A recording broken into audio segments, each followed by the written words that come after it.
before you take any action, before you numb that out, before you have some caffeine, before you take a nap, before you scroll on social media. Focus on what is going on for you. And if that focus is lost, your very top priority is to regain it. Small habits, big changes. Let's dive in. Welcome to today's episode. I don't know who needs to hear this, but if you're waiting for an invitation, you have it. Get off your ass and make a change. It's that simple. It really is that simple. If you're depressed, get up and move. Move your body. If you're unable to move your body, you're not depressed, you're paralyzed. And then you just need to call someone, either for pay or for favor, and have them come over and drag your ass out so you can move. Outside, 10 minutes, get moving. Every single day, add to it if you can. Get out, get some sunshine, get moving. If you're not depressed, but you just feel bad about yourself or beat yourself up, stop. Stop doing that. There are plenty of people in the world that can do it for you. You can learn to ignore them pretty easily, but it's tough to ignore yourself. But that's the task you are tasked with. Stop doing that. Catch yourself as soon as you start and start singing, start laughing, start dancing. Change what you're doing. It doesn't take weeks or months or years to change a habit. It might take that long to build a new one, a few weeks of steady consistency to build a new habit, but to change a habit can happen in a second. Just interrupt that pattern in a second. That's it. If you're hungry and it's not time for you to have a meal, drink a glass of water. If you're thirsty and you are drinking water, that's a sign that something else is going on. If your knee's clicking, if your neck is sore, if your eyes are twitching, if your ear's ringing, if your wrist is clicking, these are bits of communication from your body telling you something, telling you to stop and listen. You're at cause, people. You are at choice, whether this is the life you live or you change it. It's really that simple.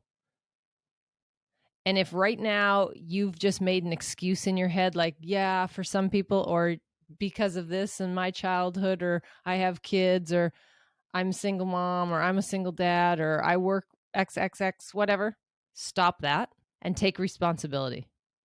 Be accountable for what's going on in your life, because it is your life. It's created by you. Let me say that again. It is your life. This life is yours, and it is created by you. So if you want it changed, the easiest way, the simplest way, the sensible way is to do it yourself. Change it if you don't like it. Do something different. If you don't like what you have been doing and what you have, try something new and document it. Don't just make up after 2 days that it doesn't work your conclusion, because then you just look for support and evidence to support that decision. Document what's going on and commit to doing this changed activity for 7 days, for 14 days, for 21 days, for 30 days. You could do almost anything for 30 days. You could stop sugar. You could limit the caffeine that you take in. You could stop eating red meat. You could, with some support, depending on how long you haven't been eating red meat, eat red meat. You could cut out processed foods. You could go to bed earlier, say 10 o'clock. If you've been a night owl, try 10 o'clock. If you're already going to bed at 10 o'clock, try 9. I will say that in my experience, going to bed earlier and being really fresh in the morning and getting up in those earlier hours. I'm not a 3 or a 4 a.m. kind of person. I like to get my quality sleep. And I believe that most of those people, unless they're going to bed at 7 or 8, they're cutting into some prime, deep and REM sleep that could be happening there in those early morning hours. But that's for them. I don't compare myself to others. And I would invite you to take that same stance. What works for Dwayne Johnson or, I don't know, Mark Wahlberg may not work for you. Take the dedication that they have. Take their focus, their commitment, their self-awareness to maintain that kind of schedule and choose something that works for you. It doesn't have to be that hour. To be honest, the extremeness doesn't come from the fact that they get up at 3 or 4 o'clock in the morning every single day. That's not where the extremeness comes in at all. That's where people focus because most people are sleeping at 3 or 4 o'clock in the morning. The extremeness comes in, the obsession comes in the unwavering commitment. You happen to be picking up, and many people pick up on that it's 3 in the morning. What if it was 2 in the afternoon? Would it be as extreme? I think so. It just doesn't register that way for you right now. But suppose this was the case, that each and every day, no matter what you were doing, you always stopped your day at 2 o'clock. You went into the gym, you went home, you meditated, you did your spiritual practice, you went for a walk, whatever the case may be, at 2 o'clock, no matter what, every single day, 365 days a year. There were no meetings at that time. You didn't go to the bathroom and delay this activity. You don't go on trips, even when you're out of town and you are on a trip. 2 o'clock in the time zone you're in, you always stop for 3 hours and do something else, 2 to 5. You are committed to working out, to being physical, to your meal prep, to making sure you're hydrated, to planning your day so that your night lines up to go to bed early. Imagine that.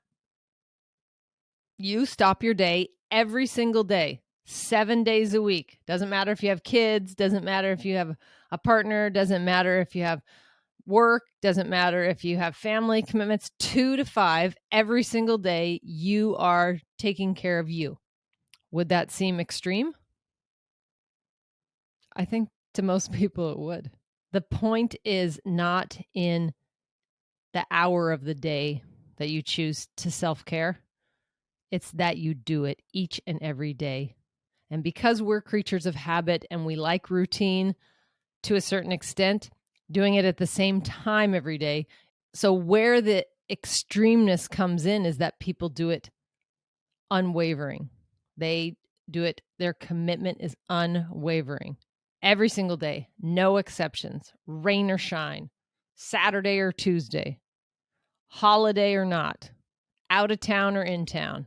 That is the commitment to one's self-care. So if you look at someone else on social media or in an interview and you say, wow, that's way too early. Great. Think about what you're choosing to look at. Think about why you would choose to just pick apart that hour just because that's not going to happen for you. It could, but you're choosing not to. And you're like, I'm damn right. Yeah, you're damn right. I'm going to choose to sleep at 3 a.m. Great. But don't knock these other guys that choose to get up. They're giving something else up, whether it may be some quality sleep, maybe a time with their family. They're giving something up, but they're trying to fit this time to take care of themselves, to fulfill a commitment that they've made to themselves each and every day. They are doing that to the best of their ability to fit into what they do with the rest of their schedule. You could do the same. It doesn't have to be 3 a.m. It could be 2 p.m. It could be 7 p.m. Blue lights off. No more phones. Dinner's done. Dishes are cleaned up. Computer screens off. Listen to a podcast. Listen to something. But no screens while you meal prep. While you work out, do some gentle stretching, meal prep, and write your goals. Maybe meditate. These are 4 things: meal prep, writing down your goals, meditating, Stretching. Stretching is huge. 6 to 10 p.m. Just before you go to bed is the best time to stretch. Okay. There's a lot of science behind that. Won't get into it. If you want to know, shoot me a text. I'm happy to share the references with you. But you can Google just as well as the next person. You can watch other podcasts just as well as I can. So obtaining the information without a lot of scientific background is fine. If it sounds like rubbish to you, toss it out. If you're curious about it, go research it. You'll have more buy-in when you do it yourself anyway. But what I was going to say is feel free to text me. I will send you the reference. You can text. The wellness community is completely free. The number is 206-483-2960. Again, 206-483-2960. You can text the word yes. Yes is one of the most powerful words in the English vocabulary energetically. So text the word yes and sign up there and just shoot me a question, shoot me your inquiry, and I'm happy to reference anything I've said. I will give you ample research that you can take a look at. Okay. And honestly, if you need a piece of research, this is not necessarily for those that are curious and want to research more, because curiosity makes me who I am. Like, I love learning. I love going down wormholes of human anatomy and physiology and biohacking and neuroscience, metaphysics. I love that. If you don't love that, then just take what I'm saying with a grain of salt. If it sounds sensible, and even if it doesn't sound a little sensible, check it out. If you're doing what 95% of the masses are doing, you're probably going in the wrong direction. So I have been in that 5% probably my entire adult life, where I do things very unorthodox according to people around me. Oh, well, if you want to join the sheep, they'll lead you to where they're going. See how that works out. Most people that I'm hearing from that are giving feedback, that are sending in inquiries, that I've coached over the years, that's not a place of happiness. It leads to a lot of loneliness, a lot of camaraderie, if you will. You can look around and everybody's doing the same thing as you, chasing a certain income, buying a house to live in, having a dog and a fence around your property, having 3 cars, a sports car and a family car, SUV, and a toy or a boat or an RV or whatever. The accumulation of material items is pretty absurd. Try living like a minimalist.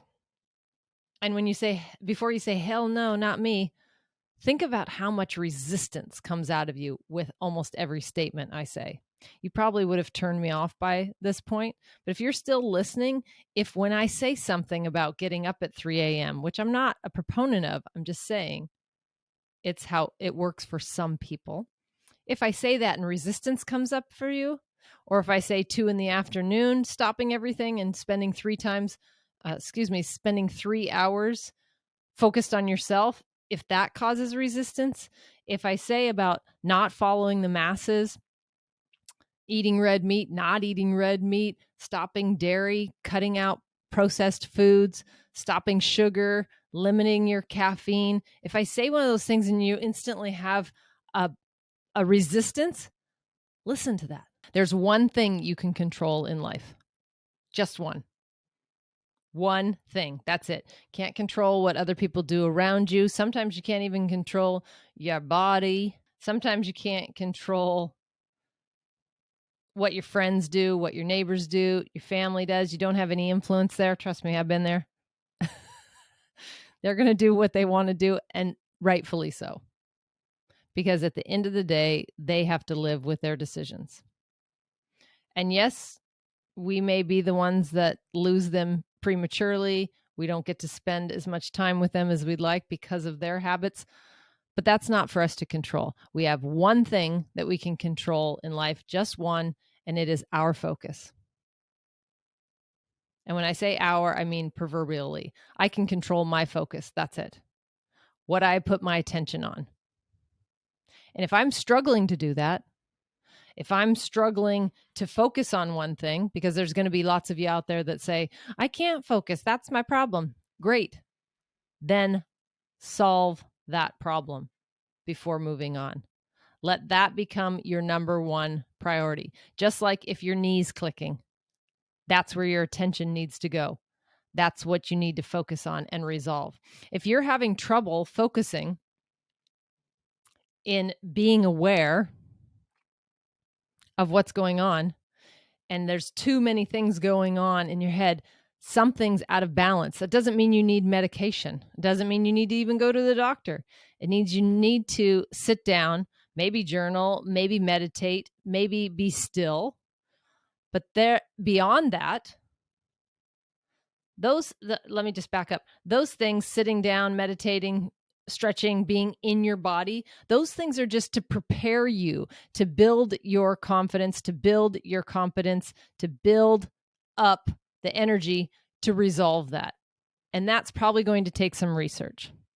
So if you're having trouble focusing, given that I've just said that that's the one thing you do have control over, you do have control over resolving your lack of focus. And then you will be able to focus. So look into that. Look into it. There's a lot of research out there. You can text me and I'm happy to give you some references, but understand that you're building ideas in your head all day long. Building. You also need to deconstruct those so they're not hanging out there. They're not competing with one another. It's very similar to having tabs open on your computer. Okay, I have my laptop open. Let me check my eye gaze here for a minute and I'll do a count. I have 11 tabs open on my screen right now. That's a lot of this. A lot of, for those of you who can't see the YouTube, sorry. That's a lot of creating ideas. Now, if I want to deconstruct those and minimize the amount of ideas that I have in my head so I can focus on one or two, I will close those tabs, right? I happen to have one or two open right now just to do this, to be recording. However, throughout the day, I don't need 10 or 11 open. I can have one, preferably, maybe two, but I need to close the other 8 or 9 or 10. I need to close those. So these are in balance. That's how we maintain a focus. If you're having trouble focusing, focus on one thing. And I suggest your breath. And when you can get focused on your breath, you spend 5 minutes, 3 minutes, even 30 seconds focused on your breath can feel like a long time if you don't do it regularly. Focus on your breath, 30 seconds. And then feel your focus. Yes, it might be fleeting. It might go away after 10 seconds, but build a muscle. You have no muscle in your focus right now. So you have all these tabs open and you are not closing them in time. And eventually what happens? Spinning wheel of death. You open up a tab and it just buffers, or you open up a video or try to get an email and it's buffering. That little spinning wheel of death. That's what happens to your brain too. Okay? You get overwhelmed. Before you take any action, before you numb that out, before you have some caffeine, before you take a nap, before you scroll on social media, focus on what is going on for you. And if that focus is lost, your very top priority is to regain it, because that is the one thing you can control. If it feels like it's out of control, which I'm suspecting a good percentage of you, at least 25, 50%, are going to say that, yeah, I do feel not in control of my focus. One, think about why that might be. I can tell you it's because you haven't taken responsibility for it.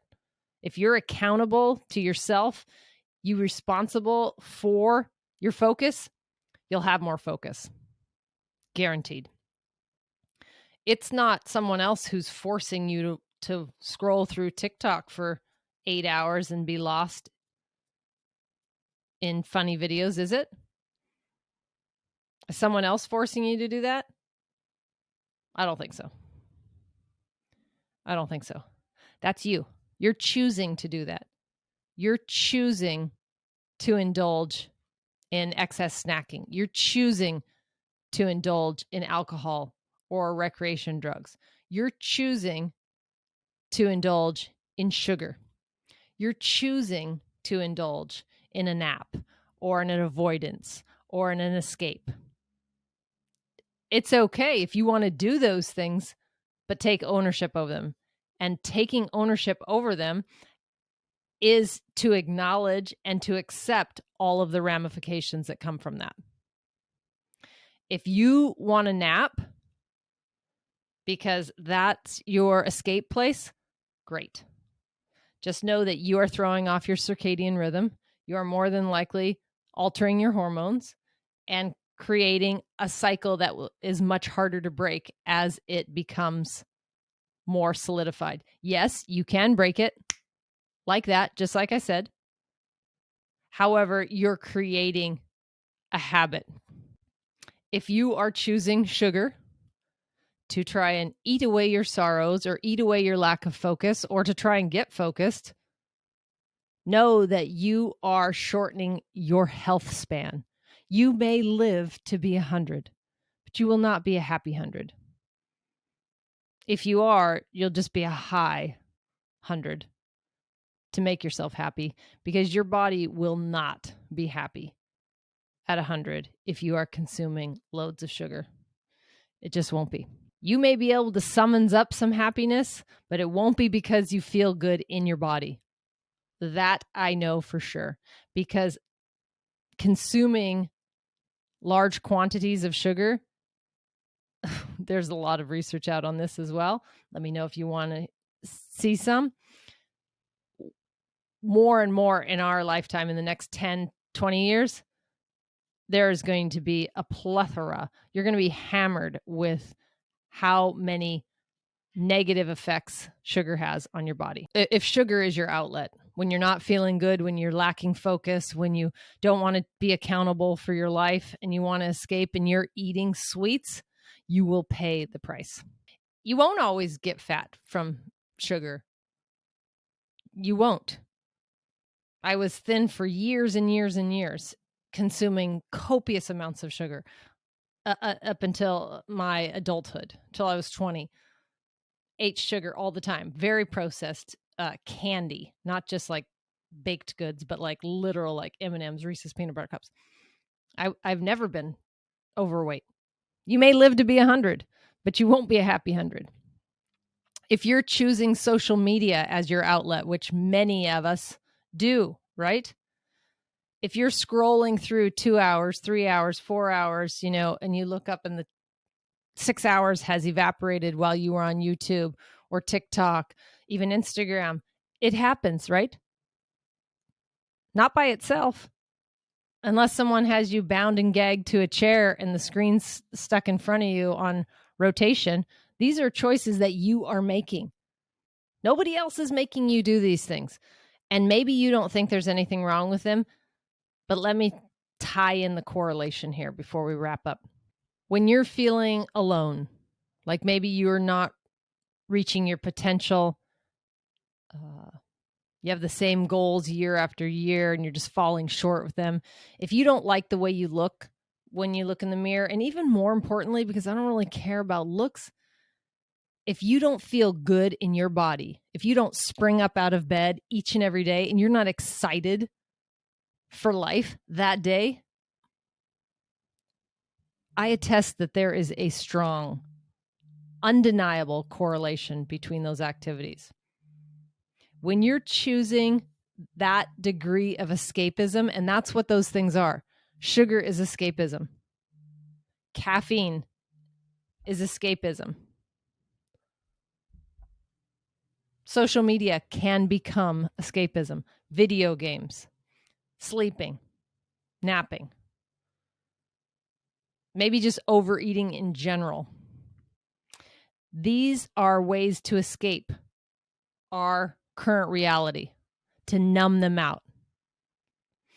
I invite you to raise an eyebrow at yourself and take a look at the activities that you're choosing, because you really only have one life, and it is so awesome to live it fully and to feel great in your body. And I want that for you. I don't really care how I look, what people think of me, the habits that I have that other people are constantly critical of. I don't care. They're not in my body. I feel great in my body. And even though I have a lot going on in my head, I have a very busy and full life, and I'm striving towards lots of things that do relate to material success or spiritual success and chasing my potential. The first and foremost, most important thing to me is that I feel good. That I feel good in my body. When I go to bed at night, I feel great and ready to rest. And when I wake up in the morning, whether it's 6 o'clock, 6:30, I am ready to go. I feel great. I don't have headaches. I'm not thirsty. I don't have stomach aches. I don't have gas or bloating. If I'm eating the diet, diet's a tricky word. If I'm eating the nutritious meals that I have planned out for myself, if I am moving every day, if I am staying hydrated, I'm sleeping well, my body feels great. I want that for you, and it is within your reach.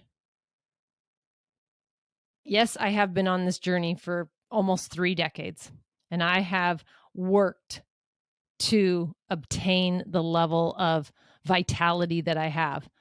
Do things go on? Yes.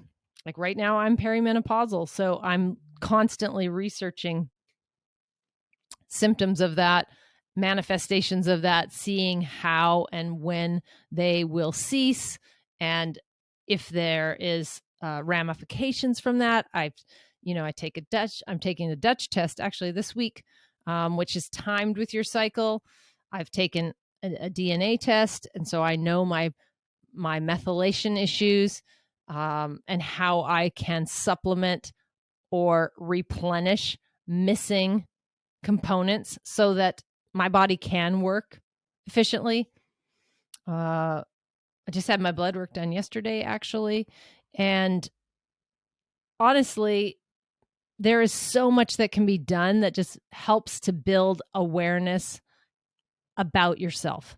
Self-awareness, building competence and confidence in who you are and how your body operates, and understanding it, because it is yours. It belongs to you, and you can do it. You can do it. You can choose to focus or not. The focus is what you have. Like, lean into that. You got this. It wasn't about going on a rant today, but it was a little bit of a wake-up call. That the questions and some concerns that I get that people are sending me, that I've talked with clients about, they can become very daunting, because they become very centralized, and because a person can focus on what's negative, what's wrong, what's not working, and that becomes their whole operating system. It doesn't have to be that way. You can close more tabs on your computer. You can choose to only open 1 or 2 at the same time. There's lots of options for you to develop and cultivate this stillness and this ability to focus. Whether it is stretching, meditation, mindful eating, movement, getting good sleep, quality sleep, whether it's all of the above, and it likely is. Whether you need to get your DNA tested, which I'm a big fan of, knowing those biomarkers.